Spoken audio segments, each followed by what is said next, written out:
प्यारे बच्चों, good morning. आज की क्लास में हम लोग क्लास 12 में लेसन रासायनिक बलगतिकी केमिकल काइनेटिक्स के बारे में पढ़ेंगे।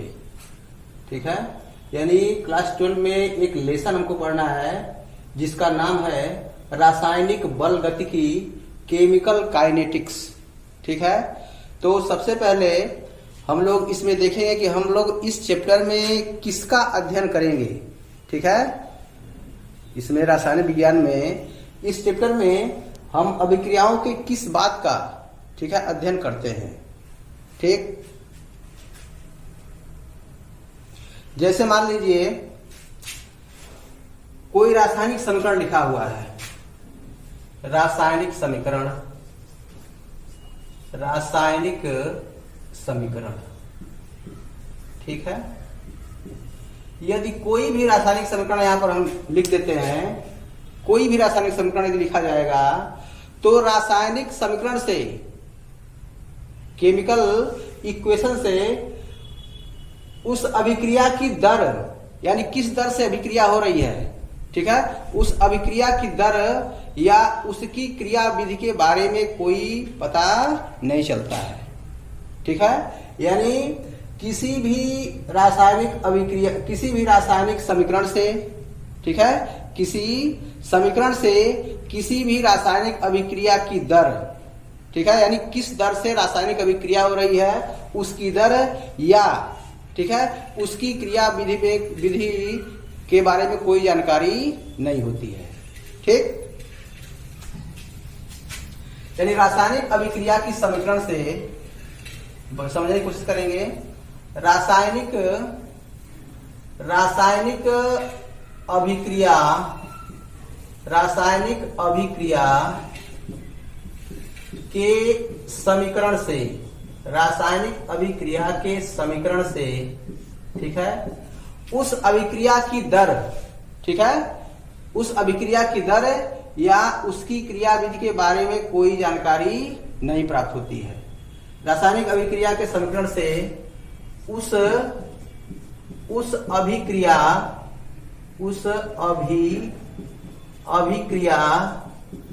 की दर या अभिक्रिया की क्रिया विधि के बारे में, अभिक्रिया की क्रिया विधि के बारे में, क्रिया विधि के बारे में जानकारी नहीं प्राप्त होती है। कोई जानकारी नहीं प्राप्त होती है, नहीं प्राप्त होती है। ध्यान दीजिए, यानी जैसे कोई अभिक्रिया लिखा गया है, कोई किसी भी रासायनिक अभिक्रिया का समीकरण लिखा गया है, ठीक है, यहाँ पर कोई भी अभिक्रिया हम लिख देंगे तो अभिक्रिया को देख करके हम ये नहीं बता सकते हैं कि यह किस दर से अभिक्रिया हुई है, ठीक है, या अभिक्रिया की क्रिया विधि क्या है। ठीक है, यानी किस तरह से वो रिएक्शन जो है कंप्लीट हुआ है, वो अभिक्रिया किस प्रकार से पूर्ण हुई है। ठीक है, तो जो रासायनिक बलगतिकी है, रासायनिक बलगतिकी, ठीक है, रासायनिक बलगतिकी में हम, ठीक है, रासायनिक अभिक्रिया की दर, रासायनिक अभिक्रिया की दर और उस पर विभिन्न कारकों, ठीक है, उस पर विभिन्न कारकों जैसे सांद्रण, ताप, दाब, उत्प्रेरक का क्या प्रभाव पड़ता है, इसके बारे में हम अध्ययन करेंगे। ठीक है, यानी रासायनिक बलगतिकी में क्या अध्ययन किया जाता है कि अभिक्रिया की दर, ठीक है, यानी किस दर से अभिक्रिया हो रही है, किस दर से अभिक्रिया हो रही है और जो अभिक्रिया हो रही है उस पर जो है विभिन्न कारकों का क्या प्रभाव पड़ता है। ठीक है, रासायनिक बलगतिकी के अंतर्गत रासायनिक बलगतिकी के अंतर्गत, ठीक है, रासायनिक अभिक्रिया की दर, यानी रासायनिक अभिक्रिया रासायनिक अभिक्रिया की दर, रासायनिक अभिक्रिया की दर और उस पर होने वाले विभिन्न कारकों और दर को प्रभावित करने वाले, दर को प्रभावित करने वाले क्या कारकों जैसे, ये क्या हो जाएगा, सांद्रण हुआ, सांद्रण, ताप, दाब और उत्प्रेरक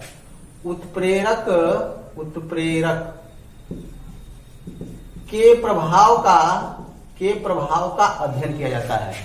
ठीक है, ध्यान दीजिए। यानी रासायनिक बलगतिकी में हम क्या अध्ययन करेंगे कि जो रासायनिक बलगतिकी के अंतर्गत रासायनिक अभिक्रिया की दर, ठीक है, यानी वो फास्ट रिएक्शन है कि स्लो रिएक्शन है कि मीडियम रिएक्शन है, यानी उसकी दर और रासायनिक अभिक्रिया की दर पर जिन कारकों का प्रभाव पड़ता है, ठीक है, उसके बारे में हम अध्ययन करते हैं। ठीक, अब देखिए यहां एक शब्द आया है कि अभिक्रिया की क्रियाविधि। ठीक है, इसका मतलब क्या होता है? अभिक्रिया की क्रियाविधि का मतलब होता है अभिकारकों का अनुक्रम। ठीक है, यानी अभिकारकों का अनुक्रम जिसके द्वारा क्या बनता है, जिसके द्वारा अंतिम उत्पाद बनता है। ठीक है, यानी किस प्रकार से जो है, जो हमने रिएक्टेंट लिया है, जो अभिकारक लिया है, उसमें किस प्रकार से काम हुआ, ठीक है, किस प्रकार से उसके अंदर रिएक्शन हुआ कि क्या बना हमारा जो है नया प्रोडक्ट तैयार हुआ। तो यह होता है अभिक्रिया की क्रियाविधि। ठीक है, तो इसमें आपको बताया गया कि रासायनिक अभिक्रिया का कोई भी समीकरण लिखा हुआ है तो उसको देख करके हमने बता सकते हैं कि उसकी दर क्या है। ठीक है, उसकी दर क्या है या उसकी क्रियाविधि किस प्रकार से है, यानी उसके बारे में कोई जानकारी नहीं प्राप्त होती है। जो रासायनिक बलगतिकी है, रासायनिक बलगतिकी, केमिकल काइनेटिक्स, इसके अंतर्गत हम अध्ययन करेंगे, क्या अध्ययन करेंगे कि जो अभिक्रिया की दर है, अभिक्रिया की दर के बारे में अध्ययन करेंगे और अभिक्रिया की दर पर जिन कारकों का प्रभाव पड़ता है। ठीक है, जैसे सांद्रता हुआ, कंसंट्रेशन हुआ, टेम्परेचर हुआ, प्रेशर हुआ, कैटालिसिस हुआ। ठीक है, सांद्रता, ताप, दाब और उत्प्रेरक का प्रभाव क्या पड़ता है, उस अभिक्रिया की दर पर हम इसका अध्ययन करते हैं। ठीक है, और यहाँ मैकेनिज्म ऑफ रिएक्शन। ठीक है, क्रियाविधि, क्रियाविधि का मतलब क्या हुआ, जैसे मान लीजिए हम कोई अभिकारक लेंगे। ठीक है, दो अभिकारक लिए हैं तो दोनों अभिकारक में क्या होगा, ठीक है, बंद ब्रेक करेंगे। अब जो भी वहां पर जो क्रम हो, या एक क्रम में हो रहा है कि कई क्रम में जो है हमारा नया प्रोडक्ट बन रहा है। ठीक है, तो अभिकारकों का अनुक्रम, ठीक है, अभिकारकों का अनुक्रम जिसके द्वारा क्या होता है, जिसके द्वारा अस्थायी प्रोडक्ट, नया उत्पाद जो है अस्थायी उत्पाद बनता है, वह कहलाता है मैकेनिज्म क्रियाविधि। ठीक है, अब देखिए, अब इसमें पढ़ेंगे तीव्र और मंद अभिक्रियाएं, यानी कैसी अभिक्रिया है, कैसी अभिक्रिया है तो हम केमिकल काइनेटिक्स के द्वारा हम उसकी दर का निर्धारण कर सकते हैं। ठीक है, ये बताया गया कि रासायनिक बलगतिकी के अंतर्गत किसका अध्ययन करते हैं, रासायनिक अभिक्रिया की दर का। ठीक है, दर का और उस पर होने वाले विभिन्न कारकों के प्रभाव, ठीक है, प्रभाव का अध्ययन किया जाता है। ठीक है, अब ध्यान दीजिए, जब दर ज्ञात कर लेंगे, जब दर मालूम हो जाएगी तो जो दर होती है उससे अभिक्रिया की क्रियाविधि को जानने के लिए बहुत हेल्प मिलती है। ठीक है, बहुत सहायता मिलती है। ठीक, तो सबसे पहले हम ये पढ़ेंगे कि जैसे मान लीजिए कुछ अभिक्रिया तीव्र गति से होती है, कुछ मंद गति से होती है, कुछ मीडियम गति से होती है। ठीक है, कुछ अति मंद होती हैं, कुछ मंद होती हैं और कुछ तीव्र गति से होती हैं। तो किस अभिक्रिया की दर का हम निर्धारण कर सकते हैं, किस अभिक्रिया की दर का निर्धारण हम कर सकते हैं, किसके द्वारा, प्रायोगिक विधि के द्वारा। तो उसके बारे में हम पहले सुनेंगे। तो हम पहले पढ़ेंगे इसमें मंद और तीव्र अभिक्रियाएं। मंद और तीव्र अभिक्रियाएं, तीव्र अभिक्रियाएं। ठीक है, मंद और तीव्र अभिक्रियाएं। ठीक है, slow and fast reactions, slow and fast reactions.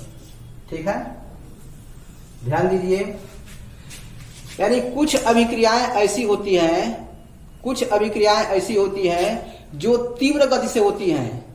कुछ अभिक्रियाएं ऐसी होती हैं, अभी हम बता रहे हैं किसका, अभी हम बता रहे हैं तीव्र का, इसका ध्यान रखेंगे आप। ठीक है, कुछ अभिक्रियाएं ऐसी होती हैं जो बहुत तीव्र गति से होती हैं, तेजी से होती हैं, यानी उसमें समय बहुत ही कम लगता है। ठीक है, जो तीव्र अभिक्रिया होती है, जो फास्ट रिएक्शन होती हैं, ठीक है, जो तीव्र अभिक्रिया होगी, जो फास्ट रिएक्शन होगा, वह जो है वे अभिक्रियाएं सेकंड में ही पूरा हो जाती हैं। ठीक है, यानी सेकंड का समय लगेगा और क्या हो जाएगी, वो अभिक्रिया पूर्ण हो जाएगी। ठीक है, यानी ये फास्ट रिएक्शन है। तो जब तीव्र अभिक्रिया है, ठीक है, अति तीव्र अभिक्रिया है, तो इसका निर्धारण हम साधारण प्रायोगिक विधि, इसकी दर का निर्धारण हम साधारण प्रायोगिक विधि के द्वारा नहीं कर सकते हैं। ठीक है, यानी जब तीव्र अभिक्रिया होगी तो क्या होगा, इसकी दर का निर्धारण, पहले बताया गया आपको कि इसमें क्या अध्ययन करेंगे हम, रासायनिक अभिक्रिया की दर का और उसकी दर पर होने वाले विभिन्न कारकों के प्रभाव का अध्ययन करेंगे। ठीक, तो अब हम बता रहे हैं यहाँ पर रिएक्शंस, अभिक्रियाएं, कि किस प्रकार की अभिक्रिया होगी तो उसके हम दर का निर्धारण कर सकते हैं। ठीक, तो इसके बारे में ध्यान से सुनिए। जैसे मैंने बताया तीव्र अभिक्रिया, तीव्र अभिक्रिया का मतलब क्या हुआ, अभिक्रिया तेज गति से होगी। ठीक है, जब अभिक्रिया तीव्र गति से होगी तो उसमें समय बहुत कम लगेगा। ठीक, यानी जब तीव्र गति से अभिक्रिया होगी तो उसमें समय, यानी जो तीव्र अभिक्रियाएं होती हैं वे अपना काम जो है सेकंड में ही पूरा कर लेती हैं। ठीक है, सेकंड में ही पूरा कर लेंगी, यानी ये फास्ट रिएक्शन है। तो जब इतना तेजी से अभिक्रिया होती है तो इस अभिक्रिया की दर का निर्धारण सामान्य प्रायोगिक विधि द्वारा नहीं किया सकता है। ठीक है, यानी तीव्र अभिक्रिया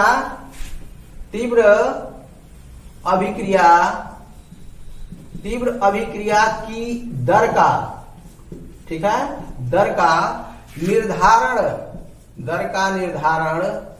सामान्य प्रायोगिक विधियों द्वारा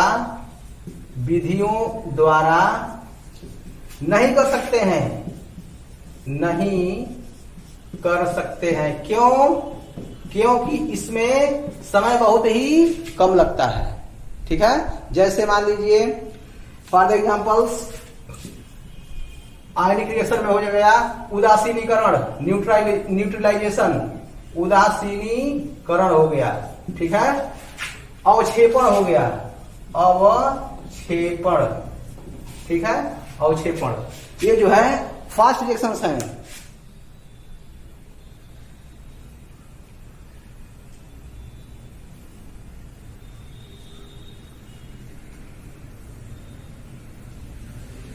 ठीक है, अब देखिए, ये तो तीव्र अभिक्रिया हो गई।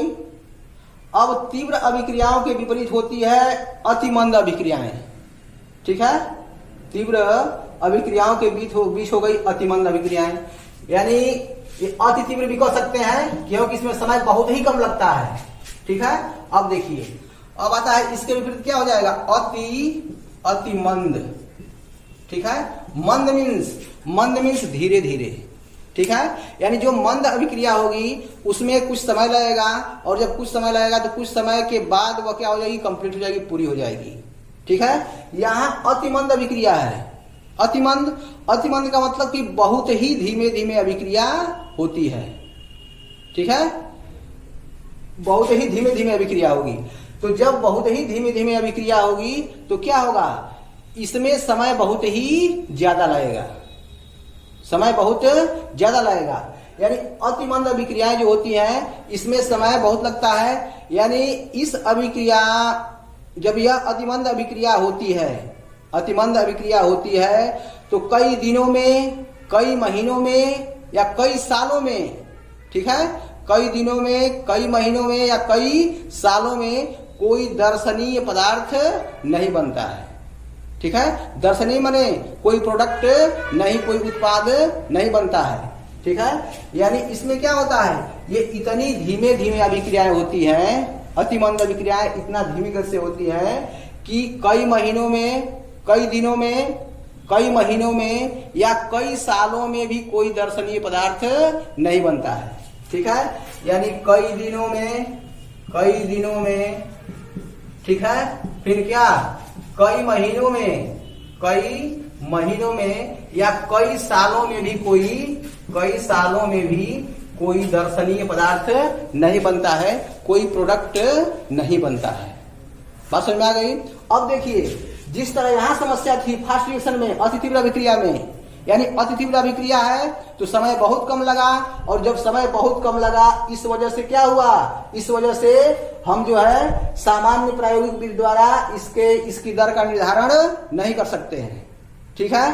ठीक कंडीशन यहां भी आती है, जब बिल्कुल अति मंद अभिक्रिया है तो इस अभिक्रिया की दर का भी निर्धारण सामान्य प्रायोगिक विधि द्वारा नहीं कर सकते, ठीक है। क्योंकि ये अभिक्रिया इतना धीमे धीमे होती है कि कई दिनों तक, कई महीनों तक या कई सालों में भी कोई पदार्थ बनता नहीं है, कोई दर्शनीय पदार्थ या कोई प्रोडक्ट या कोई उत्पाद नहीं बनता है, ठीक है। इस कारण से क्या होगा, इस कारण से इन अभिक्रियाओं की दर का निर्धारण भी हम सामान्य प्रायोगिक विधि द्वारा नहीं कर सकते, ठीक है। जैसे मान लीजिए फॉर द एग्जाम्पल, जैसे हाइड्रोजन और ऑक्सीजन की क्रिया in the absence of catalysis, उत्प्रेरक की अनुपस्थिति में हाइड्रोजन और ऑक्सीजन के बीच यदि क्रिया होती है तो कई सालों तक क्रिया चलती रहेगी, तब भी कोई दर्शनीय पदार्थ, कोई पदार्थ दिखाई नहीं देगा, कोई उत्पाद दिखाई नहीं देगा, ठीक है। यानी फॉर द एग्जाम्पल, उत्प्रेरक की अनुपस्थिति में क्या होगा, जब हाइड्रोजन और ऑक्सीजन के बीच क्रिया होगी तो कई सालों तक कोई दर्शनीय पदार्थ नहीं बनता है, कोई पदार्थ दिखाई नहीं देता है। अब समझिए कि जब मान लीजिए कि हाइड्रोजन और ऑक्सीजन के बीच अभिक्रिया हो रही है, उसमें कोई उत्प्रेरक नहीं है, और जब कई सालों तक कोई पदार्थ नहीं बनेगा उससे, तो हम उसकी दर का निर्धारण कर सकते हैं, उसकी दर का निर्धारण हम नहीं कर सकते कि वह अभिक्रिया किस दर से हो रही है, क्योंकि इसमें टाइम जो है बहुत ही ज्यादा लग रहा है। बात समझ में आ गई। अब देखिए, यानी तीव्र अभिक्रिया पढ़ रही है, अतिमंद अभिक्रिया तीव्र अभिक्रिया के बारे में बताया गया और अतिमंद अभिक्रिया के बारे में बताया गया, ठीक है। अब देखिए मंद अभिक्रियाएं, ठीक है। इन दोनों के बीच में एक अभिक्रिया आती है जिसे कहते हैं मंद अभिक्रियाएं, ठीक है। मंद अभिक्रियाएं, ठीक है। यानी तीव्र अभिक्रिया और अति मंद अभिक्रिया के बीच, ठीक है, एक अभिक्रिया आती है जिसे हम कहते हैं मंद अभिक्रियाएं, स्लो रिएक्शन, ठीक है। यानी मंद अभिक्रियाएं, मंद अभिक्रियाएं, ठीक है। स्लो रिएक्शंस,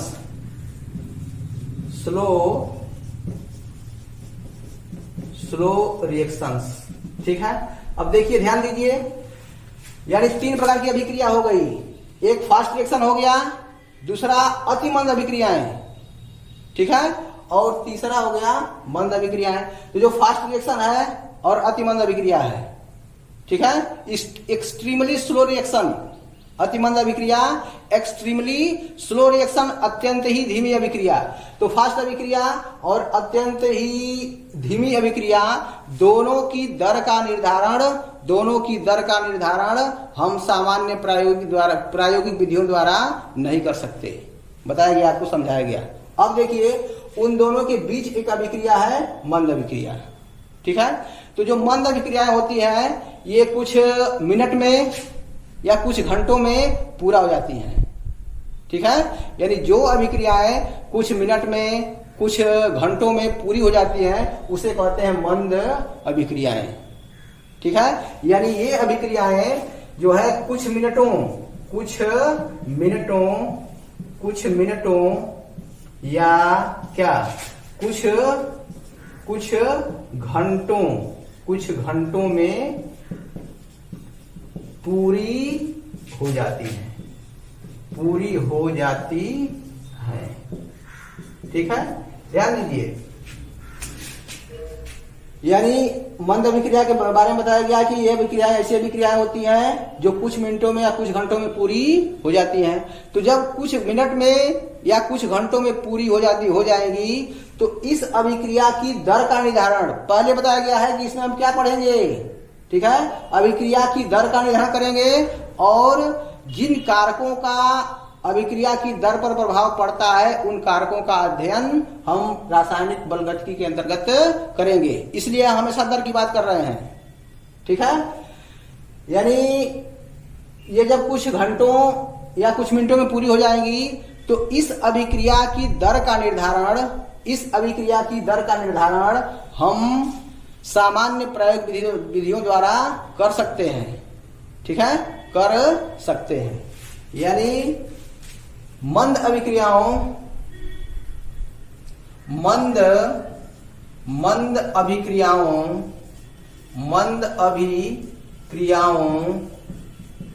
की दर का निर्धारण ठीक है सामान्य प्रायोगिक विधि द्वारा कर सकते हैं। सामान्य प्रायोगिक विधियों द्वारा क्या कर सकते हैं, विधियों द्वारा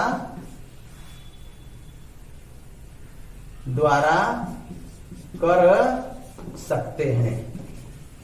ठीक है, अब देखिए, तो जब इसकी दर का निर्धारण हो जाएगा, तो क्या होगा, इस पर हम क्या करेंगे, इस पर हम इसके कारक, ठीक है, इसके कारक जैसे सांद्रता, ताप, दाब, उत्प्रेरक के प्रभाव का विवेचन करेंगे और यही किसके अंतर्गत आता है, यही आता है रासायनिक बलगतिकी के अंतर्गत। ठीक है, अब चलिए देखिए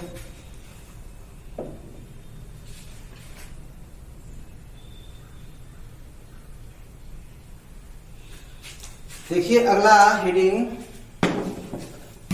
आगे हम पढ़ेंगे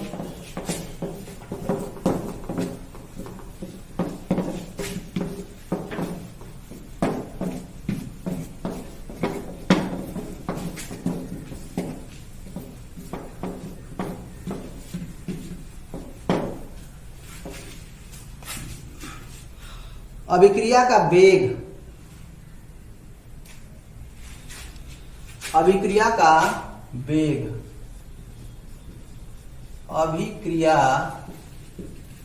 अभिक्रिया का वेग या अभिक्रिया दर, अभिक्रिया का वेग या अभिक्रिया दर। ठीक है, रेट ऑफ रिएक्शन,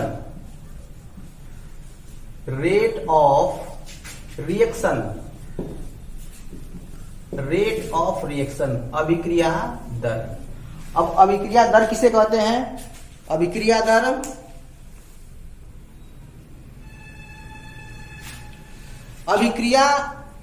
अभिकारक या उत्पाद की सांद्रता के परिवर्तन की दर। ध्यान दीजिए, अभिकारक या उत्पाद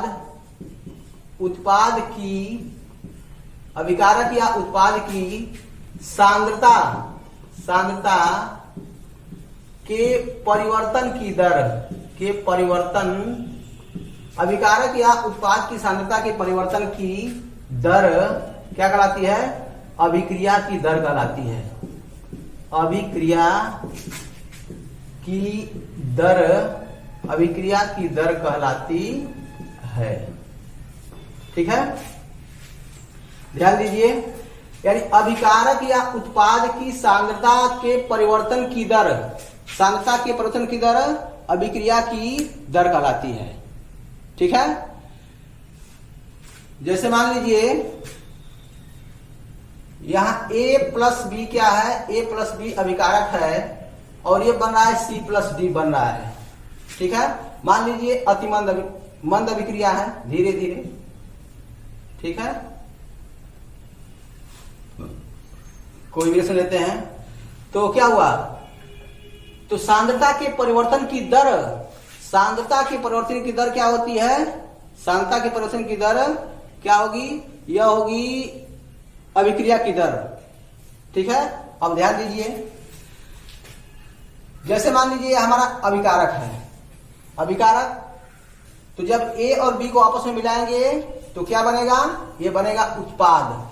ठीक है, लेकिन यह क्या हो रहा है, यह जो है मंद अभिक्रिया है, मंद अभिक्रिया, यानी यह अभिक्रिया धीरे धीरे हो रही है, यह अभिक्रिया धीरे धीरे हो रही है, यानी यह जो है खर्च हो रहा है समय के साथ। जो अभिकारक है वह समय के साथ उत्पाद में क्या हो रहा है, बदल रहा है, उसका उत्पाद बन रहा है। ठीक है, यानी कह रहा है कि अभिकारक या उत्पाद, अब देखिए अभिकारक है, इसके लिए क्या हो गया, उत्पाद हो गया। ठीक है, प्रोडक्ट हो गया। अब देखिए, तो हमने जो शुरू में लिया, शुरू में इसकी मात्रा कुछ और थी, इसका कंसंट्रेशन कुछ और था, लेकिन इसी से जब यह बनेगा, इसी से जब यह बनेगा तो इसकी मात्रा कम होगी, नहीं कम होगी, कम होगी। ठीक है, अब फिर इस तरह ये कम होता रहेगा और ये क्या होगा, बढ़ता रहेगा। एक समय ऐसा आएगा कि हमारा रिएक्शन क्या हो जाएगा, कंप्लीट हो जाएगा। ठीक है, अब देखिए, तो इसमें भी, इसकी भी सांद्रता में परिवर्तन हो रहा है और इसकी भी सांद्रता में परिवर्तन हो रहा है, क्योंकि ये मंद अभिक्रिया है। जब मंद अभिक्रिया होगी तो जब इसको मिलाएंगे तो धीरे धीरे अभिक्रिया होगी, कुछ यह बनेगा।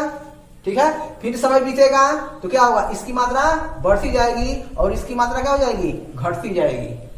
ठीक है, और एक समय ऐसा आएगा, एक समय ऐसा आएगा कि हमारी अभिक्रिया क्या हो जाएगी, ये मतलब कि ये हो जाएगी।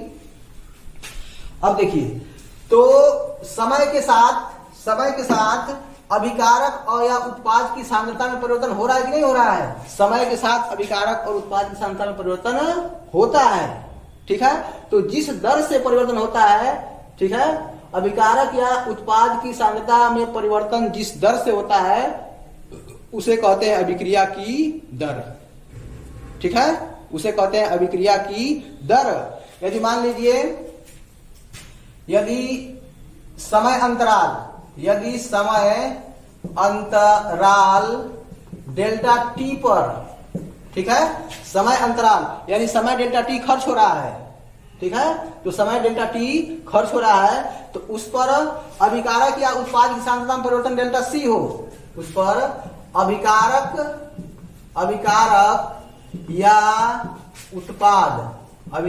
या उत्पाद की सांद्रता में परिवर्तन डेल्टा सी हो तो, ठीक है, डेल्टा सी हो तो अभिक्रिया की औसत दर क्या होगी, अभिक्रिया की औसत दर बराबर क्या हो जाएगा, सांद्रता में परिवर्तन, यानी औसत दर बराबर होता है सांद्रता में परिवर्तन बटा क्या है, समय अंतराल। ठीक है, तो सांद्रता में परिवर्तन क्या हुआ, डेल्टा सी, यानी अभिक्रिया की औसत दर, अभिक्रिया की औसत दर बराबर हो जाएगा delta C upon delta T. ठीक है, delta C upon delta T. बात समझ में आ गई। अब देखिए, ये चैप्टर आज चालू किया है रासायनिक बल गतिकी। इसमें आपको बताया गया कि रासायनिक बल गतिकी के अंतर्गत हम किस बात का अध्ययन करते हैं। ठीक है, तो इसमें हमारा निष्कर्ष ये निकला कि इसके अंतर्गत हम रासायनिक अभिक्रिया की दर का और उस दर पर विभिन्न कारकों के प्रभाव का अध्ययन करते हैं। ठीक है, फिर आपको बताया गया कि जो अभिक्रियाएं होती हैं वो तीव्र गति से होती हैं, कुछ अभिक्रियाएं तीव्र गति से होती हैं, फिर अतिमंद होती हैं, और तीव्र और अतिमंद के बीच एक अभिक्रिया होती है मंद अभिक्रिया। इसमें बताया गया कि जो तीव्र अभिक्रिया होती है उसमें समय बहुत कम लगता है, ठीक है, समय बहुत कम लगता है, यानी वो बहुत तीव्र गति से होगी। तो समय के कारण समय इतना कम लगता है कि उस अभिक्रिया की दर का निर्धारण हम सामान्य प्रायोगिक विधि द्वारा नहीं कर सकते। ठीक है, फिर बताया गया अतिमंद अभिक्रियाएं। अतिमंद का मतलब कि वो बहुत ही धीमी गति से होती हैं, यानी उस अभिक्रिया में कई दिनों का समय लग जाएगा या कई महीनों का समय लग जाएगा या कई साल लग जाएगा, तब भी कोई दर्शनीय प्रोडक्ट, कोई उत्पाद नहीं बनेगा। ठीक है, तो इसमें समय बहुत ज्यादा लगता है अतिमंद अभिक्रियाओं में, इसलिए उस अभिक्रिया की दर का भी निर्धारण हम सामान्य प्रायोगिक विधि द्वारा नहीं कर सकते हैं। ठीक है, और दोनों के बीच में आती है मंद अभिक्रिया। जो मंद अभिक्रिया होती है, ये अभिक्रियाएं कुछ मिनटों में या कुछ घंटों में पूरी हो जाती है। तो जब कुछ मिनटों और कुछ घंटों में पूरी हो जाती है, तो हम जो है इसकी ऐसे अभिक्रियाओं की दर का निर्धारण सामान्य प्रायोगिक विधि द्वारा कर सकते हैं। यानी इस चैप्टर में, ठीक है, इस चैप्टर में हम मंद अभिक्रिया से संबंधित बातें पढ़ेंगे और उस पर जो विभिन्न कारकों का प्रभाव पड़ता है उसका जो है हम अध्ययन करेंगे। ठीक है, फिर आपको अभिक्रिया की दर के बारे में बताया गया, इसकी डिफिनीशन। ठीक है, तो इस तरह जो है वीडियो को आप ध्यान से देखिए। वीडियो 1 बार 2 बार 3 बार देखिए, फिर उसके बाद जो आपके पास पुस्तक है उसको पढ़िए। धन्यवाद।